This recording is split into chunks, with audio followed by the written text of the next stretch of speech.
अस्सलामुअलैकुम and very good morning. जागो लाहौर में आप सबको खुश आमदीद कहते हैं। जनाब हस्ती मुस्कुराती खूबसूरत सी सुबह के साथ मैं हूँ मुनीब आसफ। इस उम्मीद और इस दुआ के साथ कि आप लोग इस वक्त जहाँ कहीं भी होंगे ठीक ठाक होंगे, खैरियत से होंगे, अपना ख्याल रख रहे होंगे और अपने चाहने वालों का भी ख्याल रख रहे होंगे। और जनाब क्योंकि आधे से ज़्यादा मैं तो कहूँगी कि हफ़्ता गुजर चुका है और ये मिड ऑफ वीक चल रहा है और इसके बाद कुछ ही दिनों बाद हमारा वीकेंड शुरू हो जाएगा। लेकिन मिड ऑफ वीक में भी बहुत से लोग हैं अपने मकासद का जायज़ा ले रहे होते हैं, बल्कि अपने गोल्स को देख रहे होते हैं कि जनाब अब आगे कौन सा स्टेप हमें लेना है, जिन्होंने वीकली गोल्स सेट किए हुए होते हैं। लेकिन किसी भी चीज़ को हासिल करने के लिए ना आपको सबसे पहले जनाब रूल्स एंड रेगुलेशंस की पाबंदी करनी चाहिए और पड़ती भी है। दूसरा ये कि जो आपको अखलाकियात सिखाई जाती है ना, उनका पाबंद होना बहुत ज़्यादा ज़रूरी है। और वैसे भी कहा जाता है कि अखलाकियात का मुज़ाहिरा इंसान के बावकार होने की दलील भी देता है। और कहा जाता है कि ज़िंदगी के हर मोड़ पर अच्छे अखलाकियात का मुज़ाहिरा करने से इंसान ख़ुद अपने कद में इजाफ़ा करता है और ऐसे किसी भी शख्स से दूसरे भी मुतासर हुए बगैर नहीं रह सकते हैं। और यही वजह है कि अखलाकियात हर किसी की शख्सियत का हिस्सा होनी चाहिए, चाहे वो कोई स्टूडेंट है, किसी कंपनी में वो मुलाजमत कर रहा हो या फिर वो कोई बिजनेसमैन हो। आप किसी भी पेशे से वाबस्ता होना, हर जगह के अपने कुछ उसूल होते हैं, अपने कुछ वर्क एथिक्स होते हैं जिनको फॉलो करने से मेरे ख्याल से हर चीज़ एक तरतीब में रहती है और उससे आप अच्छे तरीके से सीख सकते हैं। तो आज आइए हम चंद ऐसी बातों को देखते हैं जिनके ज़रिए हम अपने काम की या अखलाकियात को बेहतर बना सकते हैं। अक्सर लोग आदतन क्या करते हैं कि रात देर तक जागते रहते हैं और इसी वजह से सुबह देर से उठने में जनाब उन्हें कह ले कि आदत हो जाती है और उनका सारा दिन फिर बोझल सा गुजरता है। बेहतर तो ये है कि रात चूँकि जल्दी सोने के लिए और सोने के लिए बनाई गई है, तो इसलिए रात को जल्दी सोया जाए ताकि सुबह जल्दी उठकर अपने दिन भर का जितना भी भरपूर आगाज़ है उसे करें और एक दिन में ज़्यादा से ज़्यादा काम कर सके। इस तरह आपका जो सारा दिन होता है ना, वो बहुत मुतासर कुन गुज़रता है, एक कह लें कि प्रोडक्टिविटी में गुज़रता है।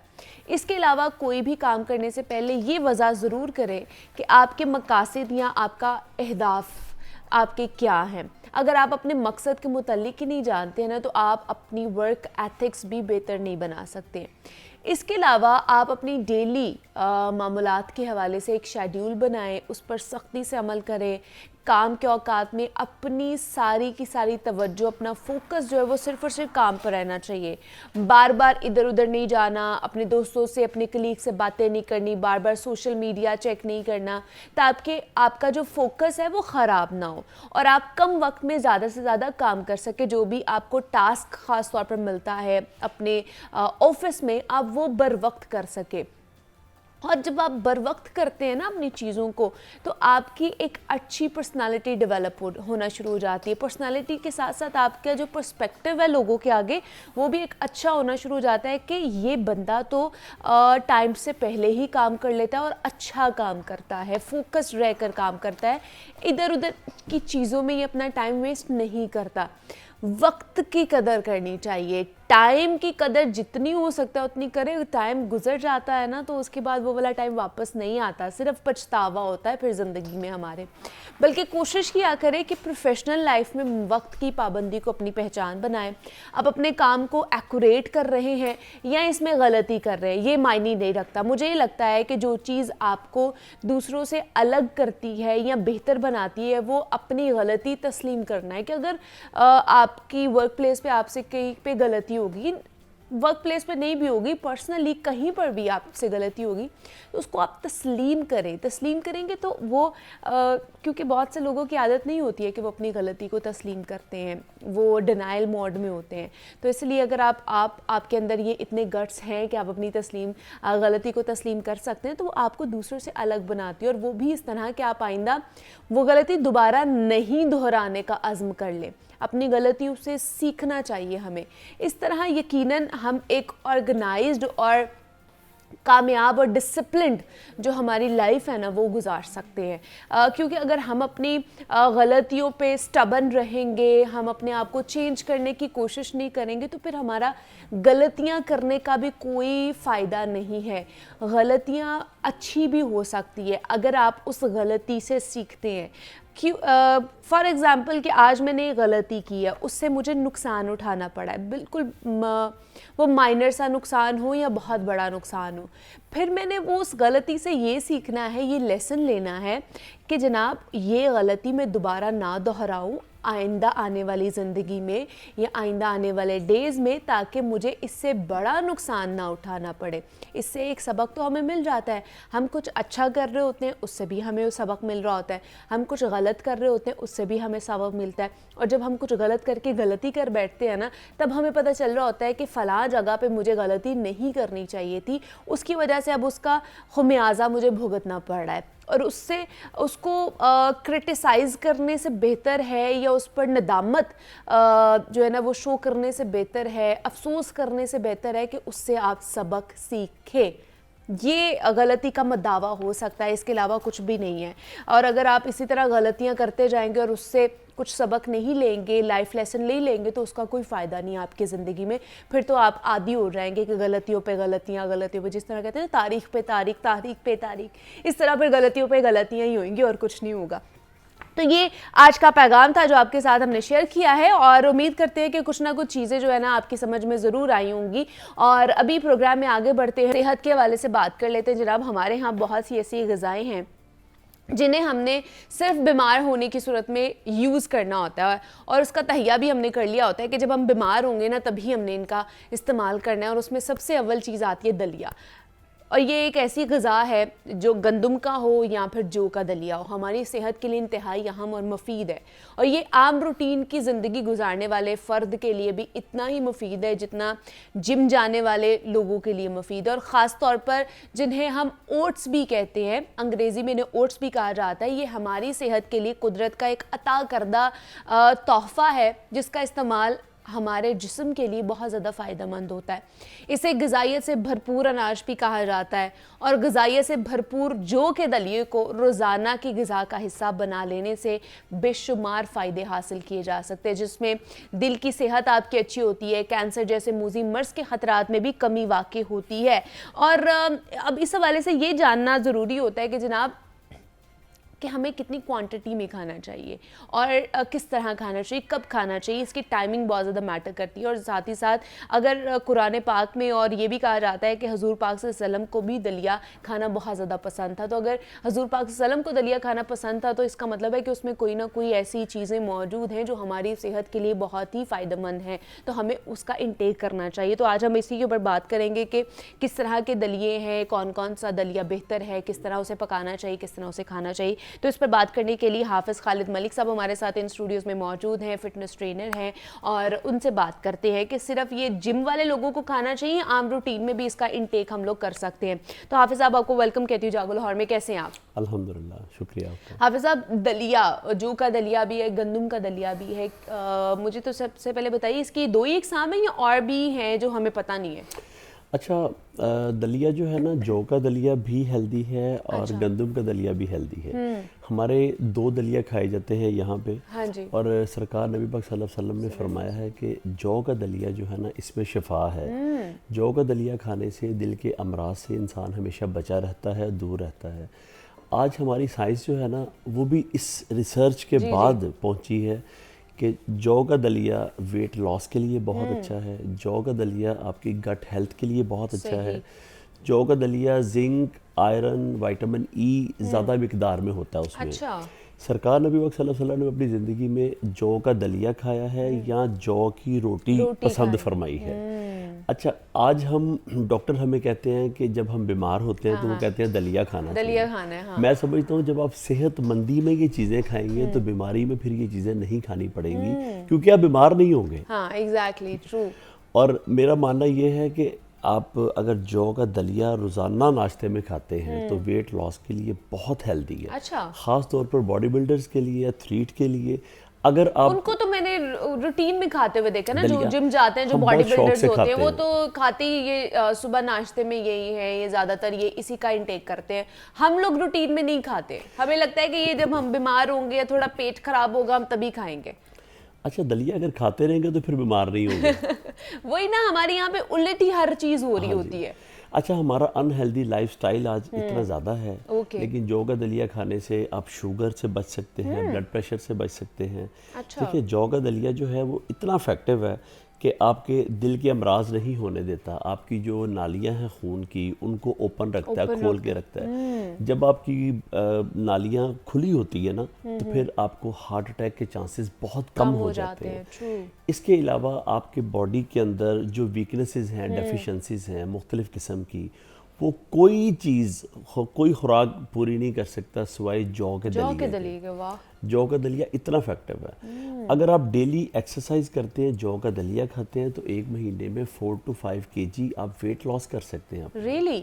और हेल्दी वेट लॉस की बात हो रही है। हेल्दी वेट लॉस आप आराम से 5 से 6 किलो कर सकते हैं 1 महीने में। आपकी स्किन के लिए बहुत अच्छा है। आपकी जो स्किन के ऊपर झुर्रियाँ वक्त से पहले आ रही हैं, या स्किन जो है सूखी होती है, रूखी होती है, ड्राइनेस होती है, Dryness हो स्किन की जाती है। खूबसूरती खत्म हो जाती है। ग्लो खत्म हो जाता है ना देखिए, उसमें से। आपके हाँ। हसीन और जवान रहने के लिए, मतलब बालों को बहुत ज़्यादा हेल्दी और खूबसूरत रखने के लिए जौ का दलिया बहुत इफेक्टिव है। सही। मतलब इसमें इतनी इसके फ़वाइद हैं कि मैं अगर बताने लगूं तो शायद हम इतना एक्सप्लेन भी ना कर सकें, टाइम इतना मेरे टाइम ख्याल हमारे से पास शॉर्ट हाँ है। शॉर्ट होगा।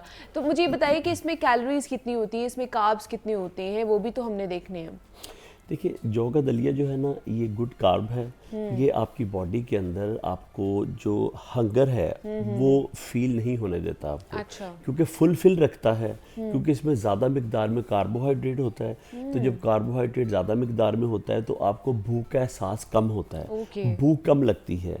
यानी आपके अंदर जो क्रेविंग होती है ना खाने की, ये उसको ख़त्म करता है। सबसे बड़ी बात ये है। यानी हम आज बहुत अच्छा फूड खा भी लेते हैं, बहुत अच्छा फूड खाने के बाद हमारे अंदर क्रेविंग रहती है, अच्छा हम थोड़ा सा ये खा लें, थोड़ा सा वो खा लें। तो इसका फ़ायदा ये है कि ये जब आपकी बॉडी के अंदर जाता है ना, तो सबसे पहले उस क्रेविंग को ख़त्म करता है। दूसरा, फिर ये डाइजेस्टिव सिस्टम को अच्छा रखता है। यानी इसका जो आपका डाइजेशन है उसको अच्छा रखने में मदद ये मिलती है कि ये थोड़ा स्लो डाइजेस्ट होता है। जब स्लो डाइजेस्ट होता है तो आप बार बार ओवर ईटिंग नहीं करते, खाते नहीं हैं बार बार। तो फिर जैसे ये डाइजेस्ट होता है तो उसमें ये देखिए, कॉन्स्टिपेशन के जो आजकल बड़े कॉमन अमराज हैं हमारे अनहेल्दी लाइफस्टाइल की वजह से, या डिफरेंट फूड खाने की वजह से जो अनहेल्दी हैं, तो आप सबसे पहले कॉन्स्टिपेशन होती है। तो जौ का दलिया खाने से आपकी कॉन्स्टिपेशन भी खत्म हो जाती है। आपकी जो आंतड़ियां फाइबर है ना, वो आपकी आंतड़ियां जो है इनमें ड्राइनेस खत्म करता है। जब ड्राइनेस खत्म होती है तो फिर आंतड़ियां सॉफ्ट होती हैं। हाँ जी। तो आपको सुबह आपका जो आप वॉशरूम जाते हैं, स्टूल पास करते हैं, तो उसमें भी हेल्प आउट करता है ये आपको। जोड़ों के अमराज, दर्द, अच्छा, उसके लिए भी अच्छा है ये? बहुत अच्छा है, बहुत अच्छा है। आपके घुटने, आपकी नी का इशू आजकल, वजह यह है कि मतलब फाइबर वेट लॉस के लिए तो अच्छा ही अच्छा है, इसके साथ साथ जो दर्दें होती है जोड़ों घुटनों में उसमें भी है। जी बिल्कुल। देखिए, दलिया जो है ये अंबिया की खुराक है, और जो अंबिया की खुराक है तो उसमें शफा तो होगी, उसमें बीमारी तो पॉसिबल ही नहीं है। और ये किसी भी मर्ज में आपको पता है दलिया मना नहीं किया गया। आप जौ के दलिए में थोड़ा सा हनी डालें। अच्छा। इसको बनाने का तरीका ये है कि अगर आप वेट लॉस करना चाहते हैं तो आप इसको पानी में पका लें अच्छे से। अच्छा। और हमारे घरों में तो दूध में पकता है। दूध में तो है, बहुत हेल्दी है ना। हाँ। दूध में बहुत हेल्दी है। ठीक है। देखिए, जो लोग जिनके पिचके गाल होते हैं, चेहरे बेरौनक होते हैं, खूबसूरती खत्म हो जाती है। इवन छोटे बच्चे जो हैं, बच्चों को भी दे रहे होते हैं, बच्चों को भी अब उनको दूध में दलिया पका के उनको खिलाएं, वो बहुत हेल्दी है उनकी हेल्थ के लिए, गट हेल्थ के लिए, बच्चों की ब्रेन के लिए, आपकी असाबी जो तनाव है आजकल, हम सब ही असाबी तनाव का शिकार हैं। तो असाबी खिंचाव जो है हमारे अंदर पैदा हुआ है, जिससे हमारी प्रॉपर मशीनरी वर्क नहीं करती। वही ना, हम इतना ज़्यादा डिप्रेस्ड हो जाते हैं, या काम का लोड इतना अपने ऊपर होता है कि माइंड सही तरह से वर्क नहीं कर रहा होता, तो उसके लिए भी बड़ा अच्छा है। मैं कहता हूँ अगर आप एंटी डिप्रेशन पिल्स खा रहे हैं ना, तो वो बंद करके जौ का दलिया खाना शुरू कर दें। आप इंशाल्लाह ताला आप देखेंगे इसका विद इन 2 वीक्स के अंदर अंदर आपको अच्छे हेल्थ बेनिफिट्स नजर आएंगे। अच्छा, वेट लॉस के लिए किस तरह इसका हम लोग हाँ जी, तरीकाकार कर सकते हैं, हाँ किस जी, तरह बना सकते हैं? देखिए वेट लॉस के लिए ये जौ का दलिया जो है ना, ये 80 ग्राम यानी 8 टेबल स्पून जो है ना, अच्छा, ये अप्रॉक्सीमेटली 80 ग्राम बन 80 जाता ग्राम्स है। हो जाएंगे। ठीक है? ओके। एक अच्छे एथलीट के लिए, एक अच्छे बॉडी बिल्डर की मैं बात करूं तो 80 ग्राम उनकी डाइट में होना चाहिए मॉर्निंग में। एम्प्टी स्टमक जब आप उठते हैं तो जौ का दलिया लें आप। अच्छा, उसमें ये है कि आप अगर आप एथलीट नहीं हैं तो फिर कितना क्वांटिटी होनी चाहिए? कितनी होनी तो 50 ग्राम बहुत है। फिर 5 चम्मच जो 5 चम्मच ठीक है। जौ का दलिए को जस्ट आप पानी में अच्छी तरह पका लें। अच्छा। पकाने के बाद उसमें नट्स डालें, उसमें हनी डाल लें, उसमें डेट्स डाल लें, उसमें बनाना डाल लें, ओके। उसमें एग डाल लें। एग डाल लें? एग डाल लें एग उसमें, को मतलब कच्चा वाला या पका के? कच्चे वाला अंडा मैं बड़े शौक से उसमें दलिए में डाल के, दलिए के अंदर एग? अच्छा, ये दलिए के नई अंदर एग आप रेसिपी आप तोड़ बता के उसके डाल के देखें, उसको अच्छी उसको तरह पकाएं। 2 मिनट में वो पक जाएगा। अच्छा। उसका ऐसा फ्लेवर आएगा, आपका दिल वाह खुश वाह होगा। वाह, ये आज नई रेसिपी हमें हाफिज़ा बता के जा रही है, जरूर ट्राई कीजिएगा। तो ये आप बहुत हेल्दी है बॉडी बिल्डर्स के लिए, एक आम लोगों के लिए, मतलब वेट लॉस के लिए भी यही रेसिपी है? वेट लॉस के लिए भी यही हेल्दी है। और अगर आपको वेट बढ़ाना है, हाँ। किसी का वेट बहुत कम है और वेट बढ़ाना चाहता है, फिर आप इसको दूध में पका के दूध खाएं। में पका लें और यही सारे लवाजमात डाल दें? यही सारे लवाजमा डाल लें, दूध में पका लें, आपका वेट भी बढ़ेगा और आपके चेहरे पे ग्लो भी आएगा। अच्छा, लेकिन हाफिज़ साहब फिर हम ज्यादातर ये करते हैं ना कि अंदर चीनी डाल देते हैं, व्हाइट शुगर डाल देते हैं, उसका क्या करें फिर? देखिए, चीनी के तो मैं शुरू से ही खिलाफ हूँ और आज भी मैं हूँ। तो उसके से बेहतर है कि उसका अल्टरनेट ये है कि या तो आप थोड़ी शक्कर डाल लें, अच्छा, या आप उसमें हनी डाल लें, ओके। या अगर बहुत भी क्रेविंग चीनी की ही है तो फिर ब्राउन शुगर ऐड कर लें। ब्राउन शुगर ऐड कर लें, कंपैरेटिवली बेहतर होती है। अच्छा। लेकिन 100% बेहतर वो भी नहीं है। लेकिन अगर बगैर उसके खाए तो टेस्ट आता है? आप यकीन माने, उसमें थोड़ा सा सॉल्ट डालें, थोड़ा सा, एक चुटकी नमक की डाल के खा के देखें, बहुत टेस्टी। अच्छा। मैं तो खाता ही नमक में हूँ, यानी मुझे शुगर चूंकि मैं इतना पसंद नहीं करता, तो फिर वो आप सॉल्ट थोड़ा सा डाल के उसमें उसको हल्का सा करके देखें, आपको बहुत मज़ा आएगा। अच्छा, तो हाफिज़ साहब इसमें फैट का भी कोई चीज़ मौजूद है या फैट लेस है ये जौ का दलिया? देखिए, इसमें गुड फैट्स हैं। गुड आपकी फैट्स बॉडी के अंदर, इसके अंदर आपकी बॉडी में जो HDL है उसकी मिकदार को बढ़ाता है, LDL को कम करता है, यानी आपका जो गुड कोलेस्ट्रॉल है उसको बढ़ाता है, उसको मेंटेन भी कर रहा है। यस, और उसका आपका जो बैड कोलेस्ट्रॉल है उसको नीचे लेकर आता है। ठीक है। तो जब आपकी बॉडी के अंदर आजकल कॉमन 2-3 चीज़ें हैं, शुगर है, ब्लड प्रेशर है, कोलेस्ट्रॉल है, यूरिक एसिड है। देखिए, यूरिक एसिड भी, इवन उसके पेशेंट भी डॉक्टर कहते हैं कि आप दलिया खाएं, वो भी दलिया खा सकते हैं। हैं। और जौ का दलिया ही? जौ का दलिया। लेकिन गंदम के दलिया का भी फायदा है या नहीं है? अच्छा, मैं बताता हूँ, हमारे यहाँ पे दो किस्म के दलिए खाए जाते हैं, लेकिन सबसे पहले खाया जाता है गंदम का दलिया, फिर खाया जाता है जौ का दलिया। और फर्क क्या है दोनों में? फर्क क्या है? सरकार नबी पाक सल्लल्लाहु अलैहि वसल्लम ने जौ के दलिए को पसंद फरमाया है। अमेरिकन एक रिसर्च सेंटर है, उन्होंने तहकीक की दोनों दलिया में। अच्छा। तो रिजल्ट ये आया कि जौ का दलिया जो है ये ज़्यादा हेल्दी है ओके, जौ के गंदम के दलिए से। देखिए, गंदम जो है ना वो थोड़ा आपका वेट बढ़ाती है। ओके। जौ का दलिया जो है ना वेट कम करने में भी मददगार साबित होता है, वेट बढ़ाने में भी। सही है। डिपेंड करता है क्वांटिटी के ऊपर और आपके खाने के तरीके के ऊपर, आप किस तरह इसको लेते हैं। अच्छा, क्या डेली खा सकते हैं और क्या टाइम होना चाहिए इसका? आप डेली खा सकते हैं, नाश्ते में खाएं तो दिन का आगाज बहुत अच्छा होगा। और मैं समझता हूँ जिस बंदे का दिन का आगाज अच्छा है उसका दिन ही अच्छा रहता है। तो अदरवाइज आप इसको किसी भी टाइम खा सकते हैं, किसी भी टाइम, रात को भी खा सकते हैं। रात को भी खा सकते हैं, ये इसकी डाइजेशन जो है वो ठीक हो जाती है। लेकिन ये है कि ये खाने के बाद फौरी सोना जो है ये ठीक नहीं है। सही। आप इसको खाने से, रात का जो अगर आपने डिनर में भी खाना है तो 2 घंटे पहले खा लें आप। अच्छा, ठीक है, डिनर से भी 2 घंटे पहले। लेकिन फिर इसकी क्वांटिटी कितनी होनी चाहिए? ना हो ना कि वो लोग के अच्छा हमने दलिया खाना है तो फिर हम 4-4 प्लेटें दलियों की खा जाएं फिर हम। देखिए, excess of everything is bad. आप ज़मज़म भी ज़्यादा पियेंगे तो वो भी नुकसान करेगा, तो ये कोई आब हयात तो नहीं है। तो इसकी क्वांटिटी ही मैटर करती है। अच्छा। अगर आप एथलीट हैं, बॉडी बिल्डर हैं, किसी भी, तो फिर आपने 8 चम्मच आपकी बॉडी की नीड है, काफ़ी है। यानी मैं आपको अपना एक्सपीरियंस बता रहा हूँ कि मैं 8 टेबल स्पून जो है डेली मॉर्निंग में खाता हूँ। वो लेते हैं आप? मैं पानी में बनाता हूँ, उसमें थोड़ा सॉल्ट डालता हूँ, डेट्स डालता हूँ। खुद बनाते हैं? भाभी बनाते हैं? मैं खुद बनाता हूँ। मैं कहा शायद भाभी बनाती है। हाँ नहीं, वो भी वैसे बना देती है, ऐसी बात नहीं है।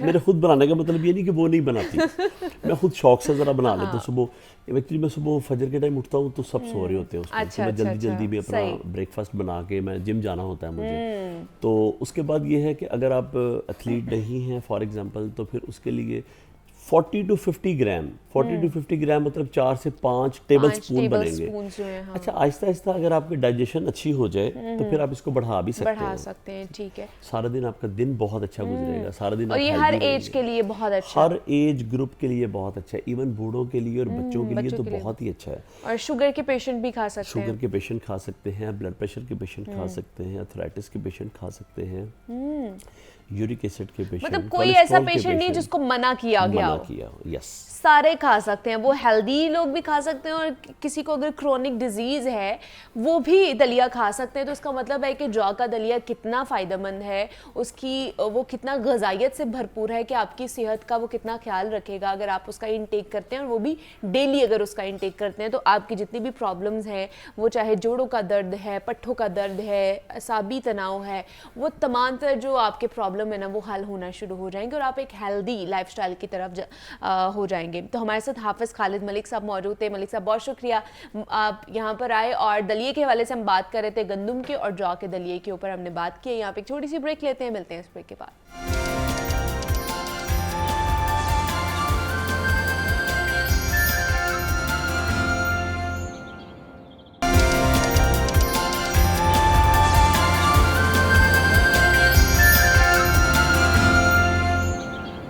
वेलकम बैक टू जागो लाहौर। जनाब, कुछ बात कर लेते हैं हमारी पंजाब पुलिस के हवाले से। और अभी चंद रोज़ पहले ही हमने क्राइम की मजमूई सूरत हाल पर काफ़ी तनकीद की थी, और कभी कभार ख़ुद पर तनकीद भी करनी चाहिए, क्योंकि हर वक्त अगर अपनी तारीफ़ ही हम सुनने को हमें मिलती रहेगी तो कभी गलतियों को सुधारने का मौका नहीं मिलता। इसलिए जायज़ और मुस्बत तनकीद होनी चाहिए, और हर अदारे पे होनी चाहिए, बल्कि ख़ुद पे भी हमें ख़ुद ही तनकीद करनी चाहिए। उधर पंजाब पुलिस हमारी अपनी फोर्स है।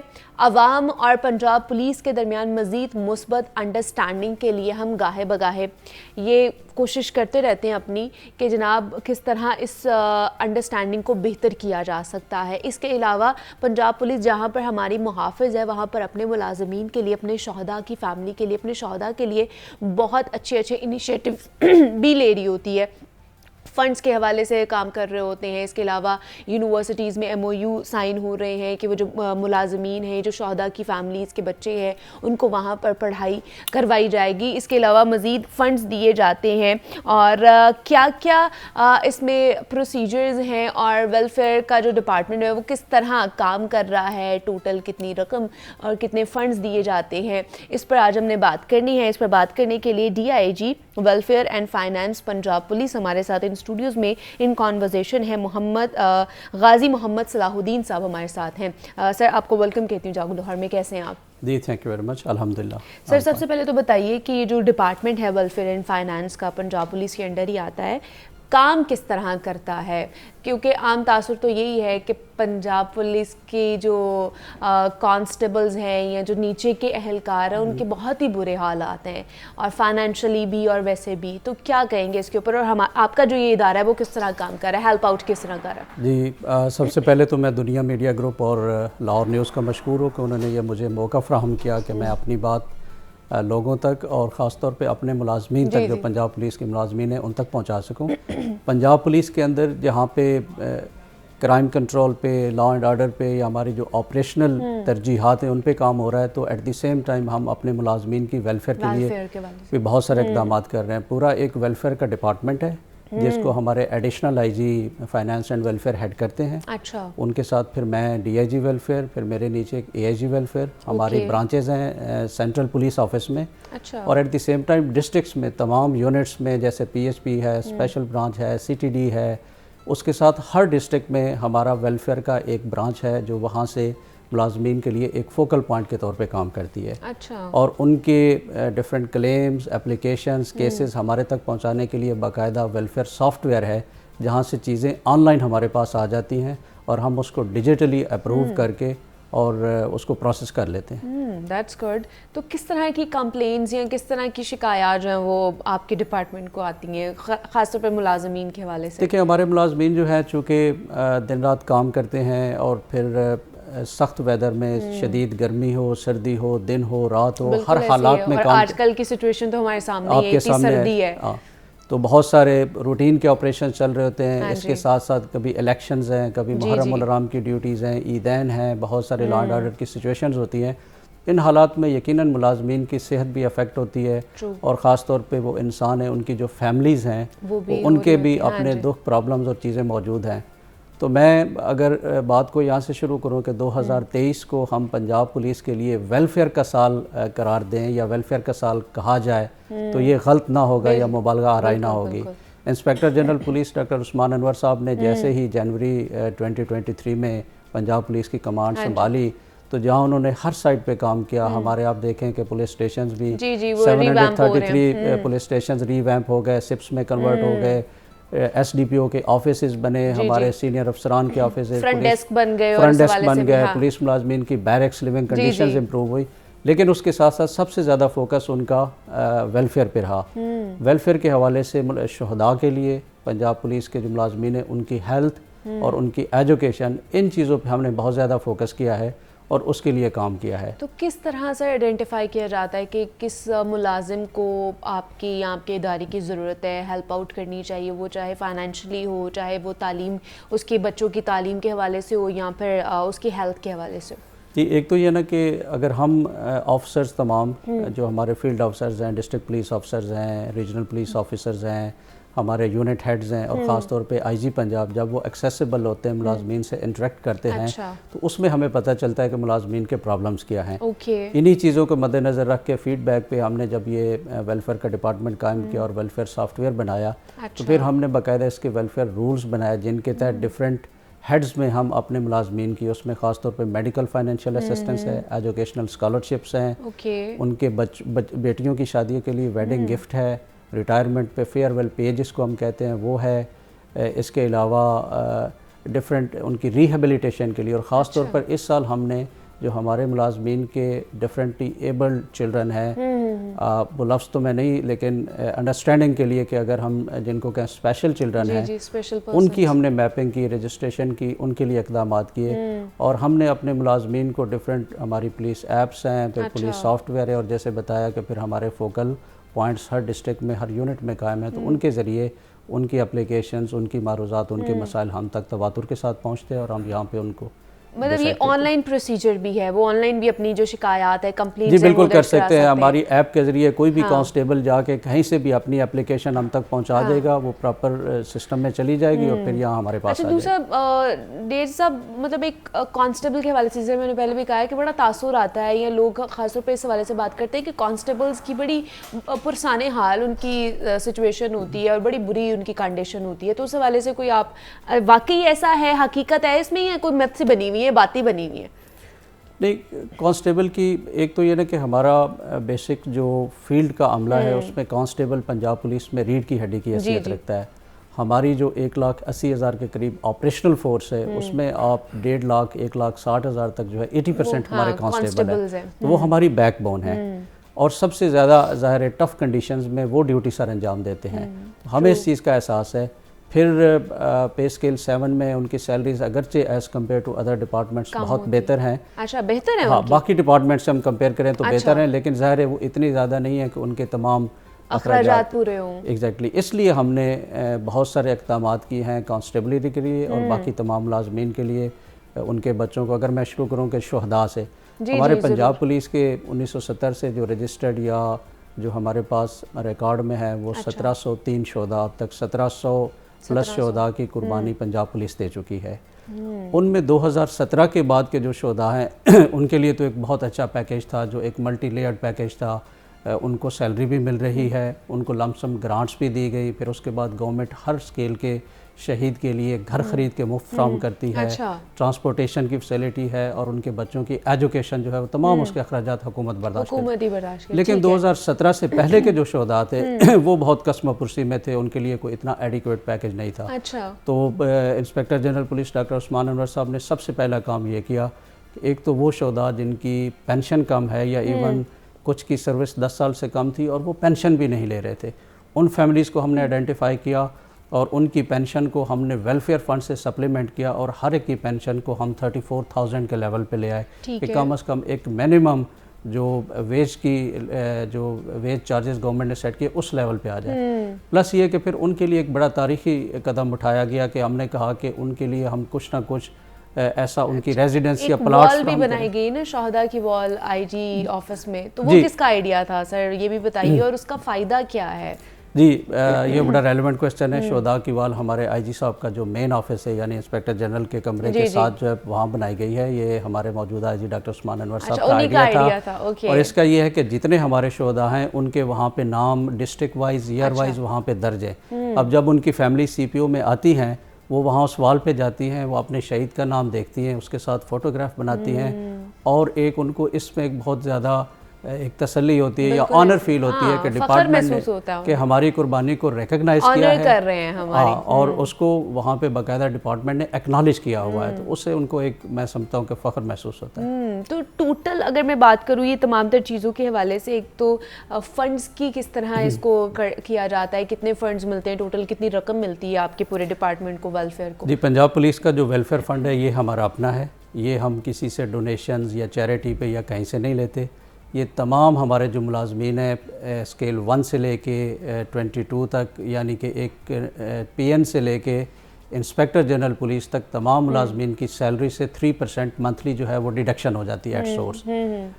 AG ऑफिस उसकी डिडक्शन करता है और उसके बाद ये पैसे हमारे वेलफेयर फंड में आ जाते हैं। फिर हमारे वेलफेयर प्रोजेक्ट्स हैं डिफरेंट डिस्ट्रिक्ट्स में और डिफरेंट जगह पे, उसमें हमारे पेट्रोल पंप्स हैं, वेलफेयर शॉप्स हैं, कुछ प्लाजाज हैं, कैंटीन्स है, उनकी जो आमदनी होती है उसका भी 20% सेंट्रल वेलफेयर फंड में होता है। फिर इसमें से जो सेविंग्स होती है, एक तो खर्च हो रहा होता है, जो सेविंग्स होती है उनको हम डिफरेंट बैंक्स में डिफरेंट प्रोडक्ट्स में इन्वेस्ट करते हैं और उस पर प्रॉफिट्स कमाते हैं। तो ये मिला के ये हमारा अपना फ़ंड है जो कि हमारी अपनी ही सैलरी से डिडक्ट होता है और इसमें इर्रेस्पेक्टिव ऑफ रैंक, यानी कि एक कांस्टेबल अगर 800 रुपये समथिंग उसकी सैलरी से इसमें जा रहा है तो एक DIG की सैलरी से 5,000 प्लस जा रहा है और IG की सैलरी से 6,300 रुपये जा रहा है। अच्छा, ठीक इस तरह ये हमारा फ़ंड है और इस वक्त इसकी जो पोजीशन है वो कोई 11 अरब के नज़दीक है। 11 अरब प्लस हमारा फ़ंड इस वक्त मौजूद है और पिछले साल में 2023 में हमने रिकॉर्ड फर्स्ट टाइम 2 अरब 12 करोड़ रुपए इस फंड से पंजाब पुलिस के मुलाजमीन की वेलफेयर पे खर्च किए। ये तो टोटल फंड्स की हमने बात कर ली है, तो मुझे ये बता दें कि शोहदा की फैमिलीज को इस साल अगर बात की जाए तो कितने फंड्स मिले हैं, कांस्टेबल्स की फैमिली को कितने फंड्स मिले हैं और कितने लोग इससे मुस्तफीद हुए हैं इस साल की अगर बात की जाए? ये बहुत आपने अहम बात की है। एक तो इस साल ओवरऑल हमारे वेलफेयर फंड से 35,000 मुलाजमीन व अफसरान मुस्तफीद हुए इस एक साल में। रिटायर्ड या ऑन ड्यूटी? इनमें सारे जो पंजाब पुलिस का हिस्सा रहे हैं, चाहे वो रिटायर हो जाएं, चाहे उनकी डेथ हो जाए, उनकी फैमिलीज़ को वो बेनिफिट्स मिलते हैं। तो 35,000 मुलाजमीन को इस साल इससे डिफरेंट फ़वाइद मिले हैं। उसमें शोहदा की फैमिलीज़ की बात की जाए तो जो हमने अपने तौर पे किया है कि हमने जैसे बताया 2017 से पहले के 600 शोहदा की फैमिलीज़ को अपने तौर पे हमने डिफरेंट लोगों की मदद से, सोसाइटी ओनर्स और डेवलपर्स की मदद से, ज़िलाई इंतज़ामिया की मदद से 600 मुफ्त प्लाट लेकर हमने उनकी फैमिलीज़ को दिया, जिनकी मालियत एक एक प्लाट की लाखों रुपए में है।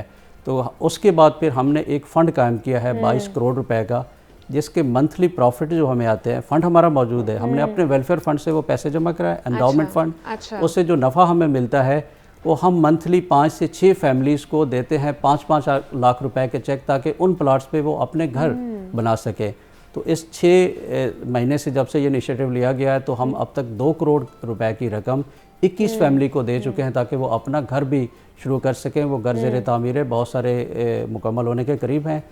इसके अलावा जो गवर्नमेंट की तरफ से हमारे जो शहीद होते हैं उनका जो पैकेज है, उनको कॉम्पनसेशन भी मिलती है, घर पे मिलता है, और जो हमारे इंजर्ड गाजी हैं उनको भी मिलता है। लेकिन जो वेलफेयर में जैसे आपने बताया, अगर हम बात करें तो इसमें ख़तीर रकम 84 करोड़ रुपए हमने पंजाब पुलिस के मुलाजमीन के बच्चों को वज़ाइफ की मद में दिया। हमारे सबसे बड़ी प्रायोरिटी है कि उनको तालीम की सहूलियात जो है वो जाए। उसके अलावा 24 करोड़ रुपए हमने रिकॉर्ड रकम मेडिकल असिस्टेंस में दिया है, जहाँ पे हार्ट सर्जरीज है, एंजियोप्लास्टी है, डिफरेंट डिजीज़ के लिए कैंसर की ट्रीटमेंट है, ट्रांसप्लांट सेवन है, और रिहेबिलिटेशन पे हम गए हैं कि इस दफ़ा हमने उनको, जो हमारे लोग बेचारे बिल्कुल माजूर हो गए थे, उनको प्रोस्थेटिक लिम्स हमने ख़रीद के दिए, आर्टिफिशियल लेग्स हैं, आर्म्स हैं, इवन आर्टिफिशियल आइज़ हैं, ताकि जिन्होंने कुर्बानी दी है और जो उस फ़राइज़ की बजावरी के दौरान ज़ख्मी हुए तो उनको कुछ रिहेबिलिटेट किया जाए।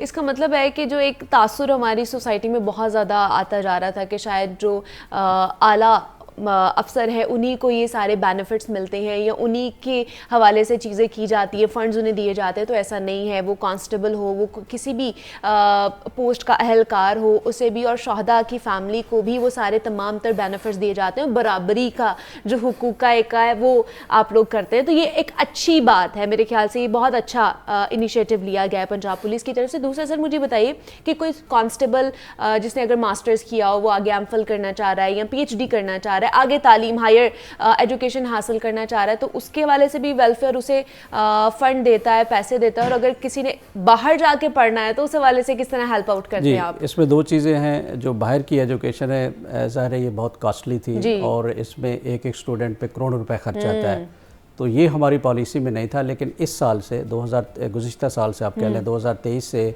IG साहब ने ये किया है कि एक IG पंजाब फॉरेन स्कॉलरशिप कायम किया है। ये सिर्फ कांस्टेबल्स के और शहदा के बच्चे जो बैरून मुल्क पढ़ते हैं उनसे हम एप्लीकेशंस ले रहे हैं और उनमें से हम एक रकम मुख्तस करेंगे जो कि फ़ॉरेन स्कॉलरशिप की मद में दी जाएगी।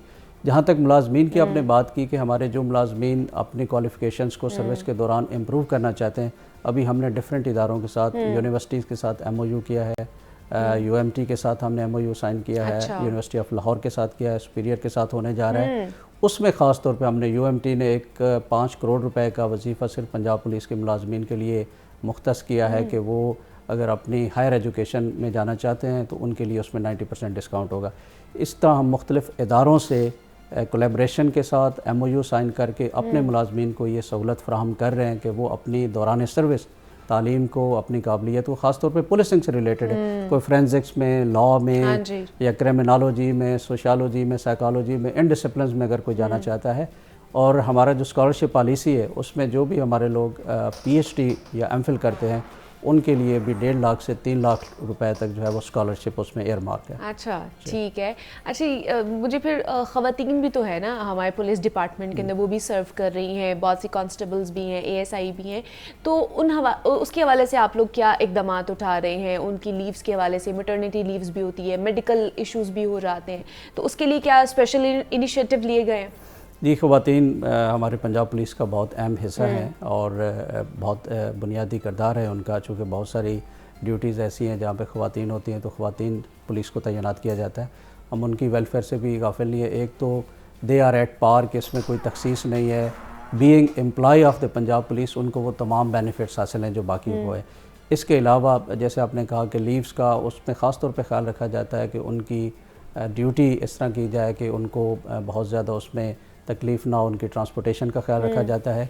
और इस साल से हमने, हमारा जैसे कहा गया, मैंने बताया कि वेडिंग गिफ्ट हम देते हैं। पुलिस मुलाजमीन की जो बेटियां हैं उनकी शादी पे तो हम देते ही हैं कि जी हर जो सर्विंग मुलाजिम है उसकी एक, जितनी भी चाहे बेटियां हैं, हर शादी पे 1 लाख रुपया, जो फौत हो गया उसकी बेटी के लिए 2 लाख रुपया और शहीद की बेटी के लिए जो है वो 5 लाख रुपए हम वेडिंग गिफ्ट देते हैं। लेकिन जो हमारी अपनी लेडी कांस्टेबल्स हैं या मुलाजमीन हैं जिन्होंने दौरान सर्विस शादी करनी, उनके लिए भी 1 लाख रुपए का गिफ्ट हमने 2023 से शुरू किया, जिसमें 50,000 हम देते हैं और 50,000 उनको डिस्ट्रिक्ट देता है, तो उनको भी हमने इस अपने लूप में शामिल किया। और उनके मेडिकल के हवाले से भी सारी चीज़ें, जी उनके मेडिकल के जितने प्रॉब्लम्स आते हैं वो ऑफ कोर्स हमारे वेलफेयर में, मेडिकल फाइनेंशियल असिस्टेंस में उनको तरजीही बुनियादों पे हम ग्रांट्स देते हैं। बड़े अच्छे इनिशिएटिव्स लिए जा रहे हैं, एक पूरा अलग इदारा बनाया गया है और उसके उस कड़ी के साथ जुड़ के बाकी चीज़ें जो है उसको सॉल्व किया जाता है। लेकिन सर हम देखते हैं कि इस्लामाबाद पुलिस ने अपना पूरा एक हॉस्पिटल बना लिया है पुलिस के लिए, पुलिस मुलाजमीन के लिए। तो अगर देखा जाए तो तमाम तर फोर्सेस में से पंजाब पुलिस की फ़ोर्स सबसे ज़्यादा, लगभग कोई 2.25 लाख के करीब हमारी फ़ोर्स आती है, 2,15,000। हाँ जी, इतनी आती है। तो हम, आप लोगों ने नहीं सोचा कि पंजाब पुलिस के लिए एक अलग से हॉस्पिटल बनाया जाए और जितना पैसा वेलफेयर पे हम लगा रहे हैं उसके ऊपर लगाया होता तो तमाम तर पुलिस मुलाजमीन वहीं जाके अपने इलाज मुआलजा कराते? एक तो इस वक्त पंजाब पुलिस के मुख्तलिफ जगहों पे कोई 7 हॉस्पिटल्स काम कर रहे हैं। गुजरांवाला में है, लाहौर में, आपके पड़ोस में ही पुलिस लाइन किला गुजर सिंह में हमारा THQ लेवल का हॉस्पिटल है, शेखुपुरा में है, रावलपिंडी में है। हमने ये किया इस साल में कि इन हॉस्पिटल्स को हमने, जो यहाँ के टीचिंग हॉस्पिटल्स हैं, मसलन गुजरांवाला मेडिकल यूनिवर्सिटी है या मेयो हॉस्पिटल है, इनके साथ हमने इनको लिंक कर दिया है। इसमें वज़ीर आला साहब पंजाब और वज़ीर सेहत का बहुत ताउन रहा है कि उन्होंने हमारे हॉस्पिटल्स को उनके साथ अटैच कर दिया है। वहाँ से डॉक्टर्स आते हैं, कंसल्टेंट्स आते हैं और बेहतर सहूलियात हैं। इस तरह लेकिन अभी उन्हें सर डिफरेंट जगहों पे जाना पड़ता होगा ना, अंडर वन रूफ उन्हें नहीं मिलती होगी सारी चीज़ें। एग्जैक्टली इस पे जैसे बताया कि इन हॉस्पिटल्स में काफ़ी सारी सहूलियात हैं। हाँ जी। और एट द सेम टाइम हमने ये किया कि हम पब्लिक सेक्टर और प्राइवेट सेक्टर के जो हॉस्पिटल्स हैं उनके साथ हमने MOUs भी किया है। वहाँ से उनके लिए हमने रिसेंटली एवर केयर हॉस्पिटल के साथ MOU किया है, वहाँ से हमें 25% डिस्काउंट मिलता है। स्लीम मेमोरियल हॉस्पिटल के साथ किया है, teaching hospital university of Lahore के साथ हम कर रहे हैं, वहाँ से उनके लिए डिस्काउंट्स ले रहे हैं। और अपने जो एग्जिस्टिंग हॉस्पिटल्स हैं उनको हमने बहुत इम्प्रूव किया है, वहाँ पे सर्विसेज बढ़ाई हैं। लेकिन इसके साथ साथ ये मंसूबा भी ज़ेर गौर है। ऑफ कोर्स एक हॉस्पिटल को स्टेट ऑफ द आर्ट जिसमें तमाम स्पेशलिटीज़ हों उसको चलाना, उसको कायम करना, ये बहुत बड़ा मंसूबा है। इस पर बिल्कुल सोच पाई जाती है, इस पर काम भी किया जा रहा है। और मेरा ख्याल है इंशाल्लाह मुस्तकबिल में किसी दिन ये हमारा प्रोजेक्ट भी ज़रूर कायम होगा, हो जाएगा। चले इंशाल्लाह, होप फॉर द बेस्ट। अच्छा, दूसरा सर मुझे बताइए कि ऑब्वियसली इनकम आ रही होती है, लेकिन उस इनकम को बढ़ाने के लिए भी कुछ इनिशिएटिव्स लिए जाते हैं, कुछ इकदामात उठाए जाते हैं। तो जिस तरह वेलफेयर की इस डिपार्टमेंट की इनकम आ रही है, पुलिस डिपार्टमेंट की, तो क्या उसको बढ़ाने के लिए भी कुछ इनिशिएटिव लिए जा रहे हैं? जिस तरह आप लोग की मार्कीज़ है या पेट्रोल पम्प्स है, इसके अलावा कुछ आप लोगों ने सोचा है कि किस तरह इनकम को बढ़ाया जाए ताकि जो निचला तबका है या कांस्टेबल्स हैं उनकी ज़्यादा से ज़्यादा मदद की जा सके? बिल्कुल, हमें इस चीज़ का एहसास है कि अगर हमारे पास पैसे हम खर्च करते रहे वो तो खर्च हो जाएंगे, ख़त्म हो जाएंगे। एट द सेम टाइम उनको बढ़ाना है। 2023 का तो हम ये कह सकते हैं कि इसमें हमने 4 अरब रुपए तक अपने पैसे जो है उनमें इजाफा किया है। अच्छा, और इसीलिए हमने उसमें से 2 अरब खर्च करने के बावजूद भी हमने 2 अरब उसमें बढ़ाया। सेविंग पड़ी हुई है। हमारी मार्कीज़ भी हैं, यहाँ लाहौर में हमारी पुलिस क्लब में 2 मार्कीज़ हैं। अच्छा। डिफरेंट जगह पे वेलफेयर प्रोजेक्ट्स हैं। 350 के करीब वेलफेयर प्रोजेक्ट्स इस वक्त काम कर रहे हैं, जिनकी इनकम डिस्ट्रिक्ट लेवल पे और सेंट्रल फंड के ज़रिए वेलफेयर पे खर्च की जा रही है। इसके अलावा इस वक्त हमारे 42 वेलफेयर प्रोजेक्ट्स, जिनमें कोई 14 पेट्रोल पंप्स हैं और डिफरेंट शॉपिंग मार्केट्स हैं, वो पाइपलाइन में हैं, जो कि ऐड हुई हैं 2023 के दौरान, और उनमें से बहुत सारी अब ऑपरेशनल। उससे हमें उम्मीद है कि 1 साल जब वो कंप्लीट हो जाएंगे तो हमारी इनकम में कम से कम 1 अरब रुपए सालाना का इजाफा हो जाएगा। ठीक फिर सबसे बड़ा ये कि आपके फ़ंड की मैनेजमेंट, हमने वी वर फॉर्चुनेट के पिछले साल में चूँकि बैंक्स के प्रॉफिट रेट बहुत ज़्यादा थे, तो हमने बड़ी मेहनत और डिलिब्रेशंस के साथ अपने फ़ंड्स को उन जगहों पे प्लेस किया जहाँ पे उन पे डेली प्रॉफिट भी मिल रहा है और उन पे एनुअल प्रॉफिट भी मिल रहा है। तो 2 अरब से ज़ायद की रकम हमने प्रॉफिट्स पे जो है वो मुझे लगता है हमें भी ये सर से पूछना चाहिए सीक्रेटली कि कौन सी ऐसी जगह पे हम भी अपने फंड्स लगाए, पैसे रखे जहाँ से हमें एनुअली भी मिले और डेली भी मिले। जी, आप हमारे सारे जो वेलफेयर के अकाउंट्स हैं वो डेली सेविंग प्रोडक्ट्स पे हैं। अच्छा, ताकि उस पर हमें प्रॉफिट, हमें अपने मुलाजमीन के लिए 1-1 रुपया जो है वो बचाना है। अच्छा, दूसरा सर इस पे बड़ी तनकीद की जाती है कि जी पुलिस डिपार्टमेंट जो है ना वो शहदा के हवाले से बहुत ज़्यादा काम कर रहा है, इकदामात उठा रहा है, उन्हें बेनिफिट्स दे रहा है, लेकिन जो गाजी है या जो हमारे जो सर्व करते हुए जो माजूर हो जाते हैं, इस तरह के जो लोग हैं, ये पुलिस डिपार्टमेंट के जो ऑफिसर्स होते हैं, वो घर बैठ जाते हैं, माजूर हो जाते हैं, कुछ और करने को होता नहीं उनके पास, तो उनकी इतनी टेक केयर नहीं की जाती है।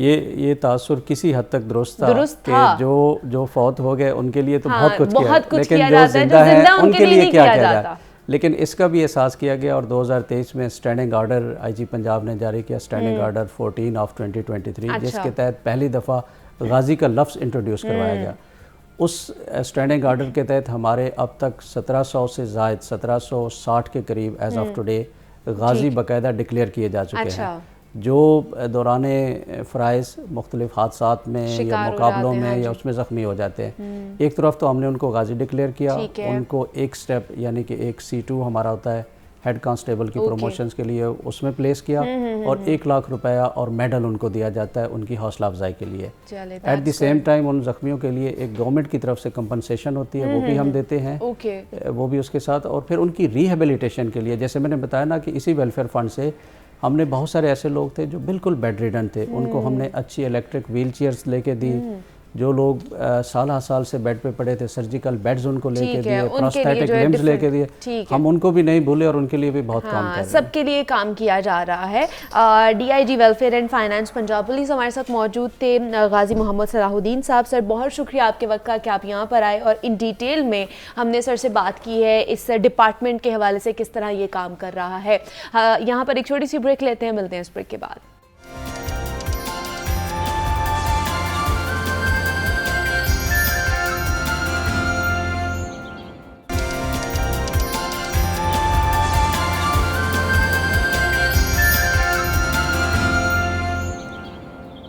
वेलकम बैक टू जागो लाहौर। जनाब अब कुछ सेहत के हवाले से बात कर लेते हैं। और कहा जाता है कि जनाब दिल है तो आप अच्छी तरीके से किसी को दिल दे सकते हैं, लेकिन अगर आपका मैदा ख़राब है तो सब समझे आपकी पूरी ज़िंदगी ख़राब होने वाली है, क्योंकि आपके मैदे से आपकी हेल्थ इतनी ज़्यादा रिलेट करती है कि अगर आपका स्टमक अच्छा रहेगा, हेल्दी रहेगा, तो आप ओवरऑल आपकी जो हेल्थ है वो आप अच्छे तरीके से ज़िंदगी गुजार सकते हैं, हेल्दी रहेंगे। लेकिन अगर आपका मैदा अपसेट है, आपको कोई भी प्रॉब्लम है मैदे के हवाले से, तो आपकी सारी ज़िंदगी बहुत ही मुतासर होने वाली है और बहुत ही ख़राब गुजरने वाली है। कॉम्प्लिकेशंस बहुत ज़्यादा बढ़ना शुरू हो जाती हैं। तो इसके लिए एक तो हमारा लाइफस्टाइल बेहतर होना बहुत ज़रूरी है, हमारी डाइटरी हैबिट्स बेहतर होना बहुत ज़रूरी है। हम लोग जंक फूड की तरफ ज़्यादा जाते हैं, हम ऑयली चीज़ें ज़्यादा खा रहे होते हैं, हम जो कोल्ड ड्रिंक्स है उसका इस्तेमाल कर रहे होते हैं, हम ओवर ईटिंग कर रहे होते हैं, जिसकी वजह से हमारा जो स्टमक है वो इफ़ेक्ट हो रहा होता है। हमारा स्टमक इफेक्ट होता है तो हमारी ओवरऑल जो बॉडी होती है उसका जो क्लॉक होता है ना वो डिस्टर्ब होना शुरू हो जाता है। तो आज हम बात करेंगे कि किस तरह हमें अपनी डाइटरी मॉडिफिकेशन करनी है, लाइफस्टाइल मॉडिफिकेशन करनी है, और कौन सी ऐसी ग़िज़ाएँ मौजूद हैं जिसकी वजह से ये जिनको खा के हम अपने मैदे को या उसकी सेहत को बरकरार रख सकते हैं। और दूसरा एक बहुत ही कॉमन मिस्टेक है या फिर कह लें कि हमारी बुरी आदत है जो हम करते हैं कि बड़े बुज़ुर्ग हो जाए या 30 से ऊपर वाले जो लोग हो जाए, कहते हैं जनाब हम लोग जब तक कोला ड्रिंक या कोई और ड्रिंक नहीं पिएंगे तब तक हमारे जो खाना है वो हज़म नहीं होता है, डाइजेस्ट नहीं होता है। तो क्या ये अच्छी आदत है या इससे हमारी मैदे की जो कंडीशन है वो और ज़्यादा ख़राब हो जाती है? इस पर भी बात करेंगे। हमारे साथ इन कॉन्वर्जेशन डॉक्टर अस्मा अरशद ख़ान मौजूद हैं। इन स्टूडियोज़ में माहिर अमराज़ मैदा और जिगर है। डॉक्टर अस्मा आपको वेलकम कहती हूँ जागो लाहौर में। कैसी हैं आप? Thank you so much for inviting me. Thank you so much, I am fine. Doctor Asma सबसे पहले तो बताइए, ओवर ईटिंग जो करते हैं वो हमारे मैदे को किस तरह इफ़ेक्ट कर रही होती है, डिस्ट्रॉय कर रही होती है? ठीक है, फ़र्स्ट ऑफ ऑल तो ये कि ग़िज़ा आपको पता है हमारी ज़िंदगी का बहुत इंपॉर्टेंट हिस्सा है और आप उसे एंजॉय तभी कर सकते हैं जब आपका स्टमक ठीक है। जब तक आपका स्टमक नहीं ठीक तो आप एंजॉय नहीं कर सकते अपनी। और बाकी के हमारे यहाँ रिवाज बहुत ज़्यादा है। आपका बड़ा अच्छा क्वेश्चन है कि ओवर ईटिंग से क्या इफ़ेक्ट हो सकते हैं। हमारे यहाँ बड़ा रिवाज है कि हम बहुत ज़्यादा बाहर का खाना बहुत खाना पसंद करते हैं। हम आउटिंग्स में जो है वो हम बहुत ज़्यादा मुरगन ग़िज़ाएँ खाते हैं। बाहर के खानों में चिकनाई बहुत ज़्यादा होती है, तो जब तक आप इत्तेदाल में रह के नहीं खाएंगे आपका मैदा सही नहीं रहेगा। उसके लिए लाइफस्टाइल थोड़ी सी आपकी मॉडिफिकेशन चाहिए होती है आपको। उसमें यह है कि आपने रात को सोने और खाने के बीच में तकरीबन 2 से 3 घंटे का वक्फा रखें। अच्छा, ठीक है। यूजुअली यही होता है कि हम रात के वक्त बाहर का खाना खाते हैं, बाहर का मीठा खा लेते हैं। जैसे आप कह रही है ना कि इत्तेदाल में रहकर खाएं, किस तरह इत्तेदाल में रह के खा सकते हैं? हमें नहीं समझ आ रही होती, कोई टिप्स दें हमें कि हम अगर एक प्लेट बना रहे होते हैं तो उसमें किस तरह हमने बैलेंस्ड अपना जो खाना है वो रखना है। सपोज क्योंकि शादियों का सीजन चल रहा है तो अगर हम शादी पे जा रहे हैं तो उसमें कैसे इत्तेदाल में रह के अपनी प्लेट बना सकते हैं? या दावत पे जा रहे हैं तो तब हमें कितना पोर्शन किस चीज़ का लेना है, कैसे पता चलेगा? ठीक है, इसके लिए ये होता है कि आप अपना नॉर्मल ग़िज़ा जैसे 3 टाइम आप खाना खाते हैं अपना, आपका 2/3 पोर्शन कार्बोहाइड्रेट्स का होता है जिसमें रोटी या चावल होते हैं, 1 पोर्शन आपका फैट्स का होता है, 1 प्रोटीन का होता है। ये आपकी एक हेल्दी डाइट है। जब आप शादी पे भी जाते हैं तो आप यही समझें कि आप खाना खा रहे हैं, ये नहीं कि आपने बहुत ज़्यादा खा लेना है, 3-4 प्लेट्स खा लेनी है, वो फिर आपका सारा जो है वो आपकी कैलोरीज सारी डिस्टर्ब हो जाएंगी। देखिए ना शादी पे भी एक तो आपको चिकन का सालन भी वहाँ मिल रहा होता है, आपको राइस भी मिल रहे होते हैं, वहाँ पे नान भी होता है, वहाँ पे मीठा भी होता है और सैलड भी होता है। अब इसमें हमने कितनी क्वांटिटी सबकी लेनी है ये भी थोड़ा हमें बताएं कि प्लेट हमने किस तरह सजानी है? यही मैं आपको बता रही हूँ ना। प्लेट में आपने 2/3 उसका हिस्सा जो है वो आपने रोटी या चावल, अगर आपने नान ले लिया है या चावल ले लिए तो उसका प्लेट का जो है वो 2/3 हिस्सा होना चाहिए आपका, ठीक है। 1/3 आपका फैटी फूड हो सकता है और 1/3 जो है वो आपका प्रोटीन होना चाहिए। प्रोटीन हो सकता है, ठीक है। मतलब जो चिकन के सालन है तो उसका आपको ज्यादा थोड़ी सी क्वांटिटी प्रोटीन आप अपनी जो है वो थोड़ी सी ज्यादा ले सकते हैं, वो ज्यादा ले सकते हैं। तो अपनी प्लेट अगर आपकी अच्छी होगी तो जनाब कहते हैं कि आपके अगर मैदा ठीक है, आपका मैदा अगर अच्छे तरीके से वर्क कर रहा है तो आपकी ओवरऑल आपकी बॉडी फंक्शन अच्छा हो रहा होता है और उसकी आपकी तबीयत के ऊपर, आपके मिजाज के ऊपर भी बड़ा फर्क पड़ रहा होता है। हम चिड़चिड़े हो जाते हैं अगर हमारा मैदा खराब होता है। तो ऐसी कौन सी चीजें हैं, फ्रूट्स हैं, सब्जियां हैं, कौन से ग़िज़ा है जो हमारे मैदे की सेहत के लिए बहुत अच्छी हैं? ठीक है, फर्स्ट ऑफ ऑल तो आपने अपना लाइफस्टाइल ऐसा बनाना है, लाइक खाने से पहले 20 से 25 मिनट पहले वाटर पिएं, पानी लें, ठीक है। दूसरा ये कि हमारी आपने जब फूड लेना है तो उससे बहुत ज़्यादा उसमें चिकनाई या मिर्चें शामिल ना हों। मिर्चों में ख़ास तौर पे लाल मिर्च का इस्तेमाल कम करें, चिकनाई का इस्तेमाल कम करें। चिकनाई आप ज़्यादा लेंगे, आपके जो मैदा है उसकी हरकत बहुत ज़्यादा कम हो जाती है। उससे ये होता है कि आपका खाना अंदर ही पड़ा रहता है, आपकी फ़ैट डाइजेस्ट नहीं होती और आपको इंडाइजेशन, हार्ट बर्न, जैसे कि आपको तेज़ाबियत वगैरह का मसला शुरू हो जाता है। नीचे आ जाए तो अगर फ़ैट आपकी डाइजेस्ट नहीं होगी, फ़ैट आपके नीचे गट में रहेगी, इंटेस्टाइन में रहेगी, आपके पेट में दर्द शुरू हो जाएगा, तो ये सारी कॉम्प्लिकेशंस हो सकती हैं। दूसरा ये कि फूड में आपने फ्रूट्स का इस्तेमाल ज़्यादा करना है। फ्रूट का ये टाइम होता है, हम लोग ये करते हैं कि खाने के बाद पेट भर के जब खाना खा लिया उसके बाद फ्रूट खा लेते हैं, फिर वो कहते हैं जी हमें सिट्रस फ्रूट हजम ही नहीं होता। अब वो सिट्रस फ्रूट बिल्कुल ही ऊपर पड़ा रहेगा तो उसके तो आपको डकार ही आते रहेंगे। फ्रूट का ये तरीका होता है कि आपने उसे स्नैक टाइम में लेना होता है। लाइक आपने सुबह नाश्ता लिया है तो उसके बाद आपने 11-12 बजे आप अपना फ्रूट ले लें। इसी तरह ही अगर आप शाम में लेना चाहते हैं तो शाम की चाय के टाइम जैसा होता है उस टाइम आप फ्रूट ले सकते हैं, ठीक है। उस टाइम ये होता है कि उसका असर, जो आपने विटामिन उसमें से लेने वो आपको मिल सकते हैं, ठीक है। अच्छा, जो चीज़ें आपने फूड में शामिल होनी चाहिए, आपकी दही, ठीक है। अदरक का इस्तेमाल करें अपने खाने में। आप उसका कहवा वगैरह ले सकते हैं, सर्दियों का मौसम है, ठीक है। गाजर का हलवा है जैसे, उसमें बहुत ज़्यादा फैट डला होता है, आजकल जो बाज़ारों में मिलता है, वो आप होममेड भी बना सकते हैं अगर आपको बहुत पसंद है। वो भी अगर आपने लेना है तो वो स्नैक टाइम में लेना है, ये नहीं कि आपने खाना भी पूरा पेट भर के खा लिया और वो आप गाजर का हलवा भी ले लें। दूसरा जो चीज़ें अवॉइड करनी है उसमें चाय का बहुत ज़्यादा इस्तेमाल ना करें। अगर आपने लेना है तो दिन में 1 से हाफ कप लें और वो भी 2 टाइम आप जैसे ले सकते हैं। कॉफ़ी का इस्तेमाल कम कर दें। कार्बोनेटेड ड्रिंक्स जैसे जिन्हें सॉफ्ट ड्रिंक्स कहते हैं, आप वो बिल्कुल ना लें, ठीक है। लेकिन हमारे तासुर तो यही है, जिस तरह मैंने बात की है कि बूढ़े लोग ये कहते हैं कि हमारा खाना डाइजेस्ट ही नहीं होता है जब तक हम कोई सॉफ्ट ड्रिंक ना पिए। वो लेते हैं, उसके बाद उन्हें डकार आता है, उन्हें लगता है जी ये हमें खाना हजम हो गया। बेसिकली वो उसकी अपनी गैस होती है जो निकलती है। अच्छा, वो इफेक्ट ऐसा आता है कि जैसे जी मेरा खाना मुझे हजम हो गया। तो क्या पीनी चाहिए हमें सॉफ्ट ड्रिंक? और ये जो तासुर आता है कि जनाब इसकी वजह से ही डाइजेशन हमारी हो रही होती है, उसके बगैर नहीं हमारी डाइजेशन होती है, तो वो फिर क्या कर सकते हैं? अगर उनको डाइजेशन प्रॉब्लम है, हमारे बड़े बुजुर्गों को जल्दी हजम नहीं होता है, तो वो इसका ऑल्टरनेटिव क्या ले सकते हैं? क्या ऑप्शन है उसके लिए? हम जो बड़े बूढ़े होते हैं या वो जिनको प्रॉब्लम होती है डाइजेशन, उसको हम ये कहते हैं कि 3 वक्त का खाना पेट भर के ना खाएं, आपने 6 पोर्शंस में कर लें, ठीक है। अब ये नहीं है कि 6 टाइम ही एक रोटी खा लेनी। अगर आप 1 रोटी एक टाइम खाते हैं तो आप हाफ करके उसको 6 टाइम्स खा लें। उसका ये होता है कि आपके उनके डाइजेशन जूस, जो हमारा लिवर में से जूस निकलता है, बाइल निकलता है, वो आहिस्ता आहिस्ता आ रहा होता है। बूढ़े लोगों में थोड़ा सा अमल आहिस्ता हो जाता है, या जिन लोगों में मैदे का मसला होता है उसमें हम ये करते हैं कि फिर हम मरीजों को कहते हैं कि आपने 6 पोर्शंस में लेना है, थोड़ा थोड़ा करके, ताकि आपको इंडाइजेशन का प्रॉब्लम ना हो। अच्छा, दूसरा बहुत से लोगों को तेजाबियत होती है, रिफ्लक्सेस होते हैं, उसके बाद ऐसे लग रहा होता है जैसे यहीं पे खाना आ गया है, तो वो बहुत ज़्यादा इसकी शिकायत करते हैं। तो उसकी वजह क्या है कि बहुत से लोग कहते हैं जी हमने थोड़ा सा खाया लेकिन हमारा स्टमक फुल हो जाता है, यहाँ पर तेजाबियत होना, जलन होना शुरू हो जाती है हमारे सीने में। उसका इलाज क्या है? क्या घरेलू टोटके रेमेडीज करके उसको बेहतर, कंडीशन को बेहतर किया जा सकता है? और उसकी वजह क्या है, क्यों होती है तेजाबियत? अच्छा, ये है कि ये उन लोगों में बहुत कॉमन होता है जिनका वजन बहुत ज्यादा होता है। अच्छा, जो बहुत वेट लिफ्टिंग का काम करते हैं, जिनका सीढ़ियाँ चढ़ने का बहुत काम होता है, प्रेगनेंसीज के बाद फीमेल्स को हो जाता है। ये एक हमारी जो खुराक की नाली होती है जो मैदे के साथ अटैच होती है, उसका हिस्सा थोड़ा सा खुल जाता है, मुंह जिसे कहते हैं कि वो खुल जाता है। उसमें ये होता है कि आप थोड़ा सा भी खाना खाते हैं वो एसिड ऊपर को आ जाता है, जिसकी वजह से आपको वो हार्ट बर्न फील होता है। आपको फील होता है कि जैसे सीने में जलन हो रही है। उससे अवॉइड करने के लिए ऐसा कर सकते हैं कि आप वही जो मैंने आपको बताया कि रात का खाना खाया उसके फ़ौरन बाद ना लेटें, 2 घंटे के बाद आप लेटें।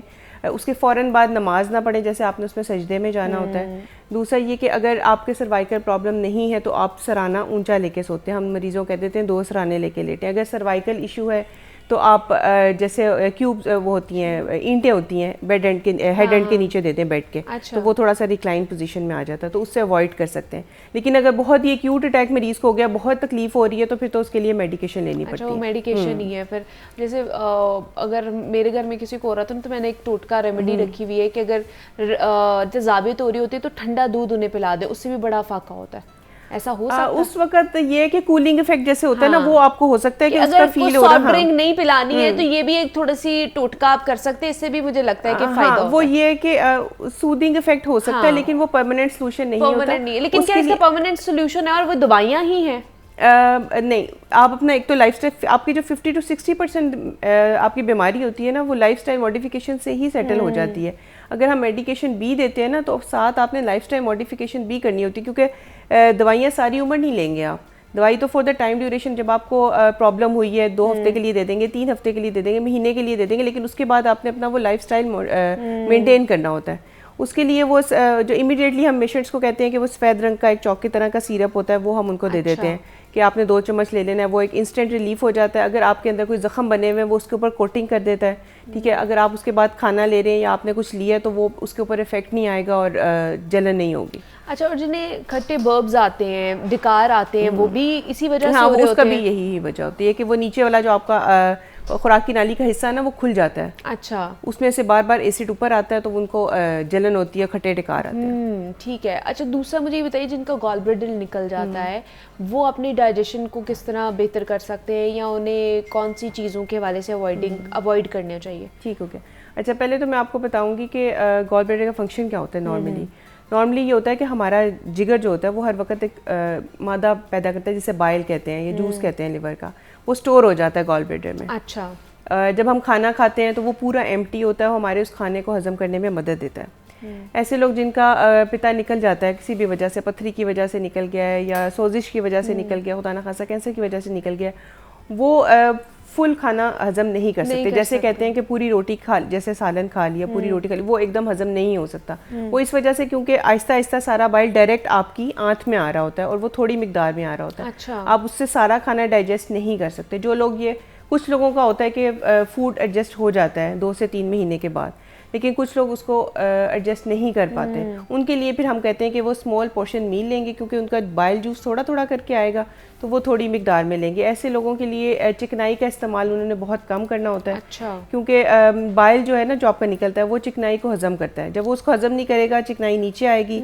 आपके बहुत सारे वाइटामिन होते हैं जो चिकनाई से हजम होते हैं, वो चिकनाई इस फॉर्म में नहीं आती कि आपके वाइटामिन को जज़ब कर सके, जिसमें vitamin A, vitamin E, vitamin D and के आते हैं। अच्छा। तो उसकी वजह से कॉम्प्लिकेशंस आ जाती हैं। आपके पेट में ब्लॉटिंग, गैस, पेट दर्द और डायरिया रहता है। तो ये पित्ते के मरीजों में जो है वो ज़्यादा ये कॉम्प्लिकेशंस उसकी वजह से इंडाइजेशन, पेट में दर्द, ये पेशेंट्स कंप्लेन करते हैं। ठीक है, मतलब ज़्यादातर चिकनाई वाला और चिकनाई वाली और मुरक्कन ग़िज़ाएं, जैसे बहुत ज़्यादा मसाले वाली ग़िज़ाएं आपने नहीं खानी और स्मॉल पोर्शंस खाना है। अच्छा, दूसरा, क्योंकि जिस तरह का मौसम चल रहा है डॉक्टर अस्मा, सर्द मौसम है और इसमें हम ज़्यादा से ज़्यादा गर्म ग़िज़ाओं का इस्तेमाल करते हैं, और इसमें भी पेट ख़राब हो जाता है या आपकी डाइजेशन का प्रॉब्लम होना शुरू हो जाता है, आपका मेटाबॉलिज्म स्लो हो जाता है। सब लोग कहते हैं जनाब सर्दियों में हमारा स्लो हो जाता है, गर्मियों में ठीक हो जाता है। इसकी क्या वाकई स्लो हो जाता है या उनको प्रॉब्लम ही होती है शुरू से? नहीं, हाँ, वो ये कि उनका वो प्रॉब्लम होता है। बेसिकली हमारा मेटाबॉलिज्म थोड़ा सा इंक्रीज हो जाता है। अच्छा। क्योंकि हमारे शिवरिंग का प्रोसेस होता है, हमने अपना बॉडी टेम्परेचर मेंटेन करना होता है, तो हमारी बॉडी ज़्यादा एफर्ट कर रही होती है। जो कहते हैं ना, बड़े बूढ़े कहते थे, ये वैलिड है बात कि गर्म चीज़ें खाएं, लेकिन हम उसको बहुत ज़्यादा ओवर ले गए हैं कि हम बहुत ज़्यादा खाना शुरू कर देते हैं। वो नॉर्मल जो फीमेल्स होती हैं उनकी कैलोरिक रिक्वायरमेंट होती है 2000 to 2500। अच्छा। मेल्स में 3000 तक हो जाती है, तो हम बहुत ही 3500-400 तक चले जाते हैं, वहाँ तक चले जाते हैं। इतनी आपने नहीं लेनी, थोड़ा सा इंक्रीज कर दे। उसमें ये होता है कि फिस्ट फुल ऑफ आप वो ले सकते हैं, ड्राई फ्रूट्स ले सकते हैं, नट्स ले सकते हैं। इससे ज़्यादा नहीं लेने आपने, वो आपकी एनर्जी मेंटेन के लिए। जैसे आप अगर कोई ये हलवे वगैरह खाना चाह रहे हैं, वो होममेड खाएं, लेकिन थोड़ी मिकदार में खाएं। क्योंकि आपको थोड़ी सी एनर्जी ज़्यादा की ज़रूरत होती है अपना बॉडी में टेम्परेचर मेंटेन करने के लिए। बाकी साथ आप अपनी एक्टिविटी इंक्रीज़ करें, वॉक इंक्रीज़ करें। डेली 20 मिनट्स आपने वॉक करनी है empty stomach, 5 days a week। अच्छा, दूसरा कहा जाता है कि आपके स्टमक के लिए फाइबर रिच डाइट्स बहुत अच्छी हैं, तो उसमें कौन कौन से आ जाती हैं, और जो मौसमी आजकल जो फ्रूट्स आए हुए हैं उसमें कौन कौन से फ्रूट्स हमारे स्टमक की हेल्थ के लिए अच्छे हैं? ठीक है, आपने जैसे जैसे जिन लोगों को स्टमक का इशू है वो कहते हैं जी हम माल्टा खा लेते हैं तो मैंने छोड़ा हुआ है, मुझे स्टमक का इशू हो जाता है। उससे नहीं होता, बेसिकली स्टार्ट उससे नहीं होता। अगर आपको है तो वो उसको थोड़ा सा बढ़ा सकता है। उसका तरीका ये होता है कि आपने पूरा माल्टा खाना है ना, पूरा खाना है उसको। अच्छा। आपने जूस बना के नहीं खाना है। जैसे अगर आपका 6 माल्टे भी खाने को दिल चाह रहा है, आपने खा लेने हैं। उसमें यह कि फाइबर चली जाती है आपकी, आपको कॉन्स्टिपेशंस के इशू नहीं होते, आपको स्टमक के जो रुक जाता है उसके इश्यूज नहीं होते। बाकी केले में बहुत सारा फाइबर होता है, वो लें। अच्छा, फ्रूट्स लें, वेजिटेबल्स जैसे जो हम रॉ खा सकते हैं, खीरा खा सकते हैं, गाजर खा सकते हैं, मूली इस मौसम में होती है, आप वो खा सकते हैं, वो आप लें। मतलब फाइबर वाले फूड है ना, मतलब वो लेनी है आपने। हम फ्रेश फ्रूट्स की तरफ या फ्रेश नेचुरल की तरफ जा रहे होते हैं, नेचुरल चीजों हाँ, जूसेस हम पी रहे होते हैं, उसका इस्तेमाल ना करें, फ्रेश फ्रूट्स खाएं, होल फ्रूट खाएं। अच्छा, दूसरा एक तो चले बहुत से लोग हैं, बहुत सी ऐसी कम्युनिटी है जो सॉफ्ट ड्रिंक्स की तरफ जाती है कि कहते हैं कि हमें डाइजेशन तभी होगी जब हम सॉफ्ट ड्रिंक पियेंगे। मर्द हजरात है वो कहते हैं जब तक हम सिगरेट नहीं पियेंगे तब तक हमारा डाइजेशन अच्छा नहीं होगा। वो साथ साथ खाना खा रहे होते हैं, उसके 5 मिनट बाद जैसे खत्म हुआ है उन्होंने सिगरेट पीनी होती है, तो क्या उसकी वजह से भी हमारे स्टमक प्रॉब्लम होती है? बिल्कुल हो सकती है। ये सिगरेट तो टॉप कॉज है कैंसर कॉजिंग का, माउथ के, आपके स्टमक के, आपके खुराक की नाली का। ये उनका बिल्कुल साइकोलॉजिकल इफेक्ट होता है सिर्फ, कि उनको लगता है कि हमें जो है ना वो गैस अंदर गई है तो वो वही, हाँ, जो वो है ना वो सुन ले कि आज ये आप लोगों के लिए कितना खतरनाक है। लेकिन वो कहते हैं जब तक हमने बहुत, अब देखे जो लोग रमजान में रोजे रख रहे होते हैं वो ये उन्होंने रोजा खोला है, बाहर सिगरेट पीने चले जाते हैं, जी हमें तलब हो रही है। ये वही वाला ये इफेक्ट है जैसे कि आप सॉफ्ट ड्रिंक लेते हैं, उसकी हवा अंदर जाती है तो मरीजों को लगता है कि जैसे मेरी डाइजेशन हो रही है। इसी तरह ही सिगरेट के धुएं से भी उन्हें फील करते हैं। अच्छा। लेकिन वो उल्टा नुकसान हो रहा होता है, उल्टा नुकसान हो रहा होता है उन्हें। तो इसलिए इत्तेदाल में रह के हर चीज़ का इस्तेमाल हमें करना चाहिए। लाइफस्टाइल बेहतर करें, फिजिकल एक्टिविटी ज़्यादा से ज़्यादा करें, जिसकी वजह से आपका जो मेटाबॉलिज्म है वो भी हाई होता है और आपका जो मैदा है वो भी अच्छा रहता है। हमारे साथ डॉक्टर अस्मा मौजूद थी। डॉक्टर अस्मा, बहुत शुक्रिया आपके वक्त का कि आप यहाँ पर आई। इसी नोट पर मुझे इजाज़त दीजिए, अपना ख्याल रखिएगा, अल्लाह हाफ़िज़।